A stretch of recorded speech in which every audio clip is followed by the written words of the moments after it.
د پاکستان ازادۍ ورځ د ټي ټي پي او بلوڅانو خونړي بریدونه. بلوڅانو 3 پاکستاني پوځیان وژلي. د بلوچستان نېشنلسټ پوځ یعنې BNA د بلوچستان ایالت تاجابان ولسوالۍ کې د پاکستاني عسکرو پر کمپ برید ترسره کړی چې په ترڅ کې 3 تنه وژل شوي او یو شمېر نور ټپیان دي. دې ډلې په یوه خبرپاڼه کې ویلي چې د بلوچستان د ازادۍ لپاره به جګړه دوام ومومي او دوی به د پاکستاني ځواکونو پر ضد بریدونه روان ساتي. پاکستاني چارواکو تر اوسه په دې اړه څه نه دي ویلي، خو ځایي سرچینې وایي بلوچستان کې امنیتي وضعیت ورځ تر بلې خرابېږي. د خیبر پښتونخوا په 3 بېلابېلو سیمو کې د وسلوالو بریدونو کې د یو افسر په ګډون 6 کسان وژل شوي دي او 8 نور ټپیان.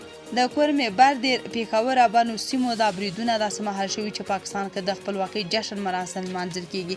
په کورمه کې د پولیسو یو چارواکي ویل د مشکوکو کسانو پر ضد چانیز عملیاتو په ترڅ کې متبادلې ډزې وشوې چې له کبله د پولیسو یو افسر یعنې SHO قیصر حسین ووژل شو.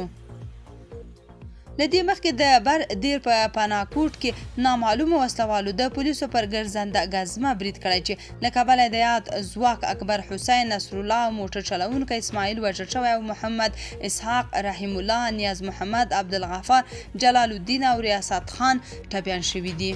په ورته مهال کوز دیر کې هم نامعلومو وسلوالو د پولیسو پر پوستو بریدونه کړي چې ریپورټونو له مخې یو پولیس افسر پکې وژل شوی او یو بل ټپي شوی. د پېښور په حسن خیلو کې 13 شپه نامعلومو وسلوالو د پولیسو پر ځایي مرکز برید کې یو افسر جهانگیر خان وژلی دی. په بنو کې هم د پولیسو پر یوه پوسته وسلوالو برید کړی چې د ریپورټونو له مخې له ځوابي ډزو وروسته بریدګر تښتېدلی دی. د خیبر پښتونخوا پولیسو مشر ذوالفقار حمید د وژل شوو پولیسو له جنازې وروسته وویل دا یوه ننګونه ده او پولیسو په زړورتیا ورسره مقاومت کوي او دا بریدونه داسې مهال کېږي چې ملت د خپلواکۍ جشن مانځي.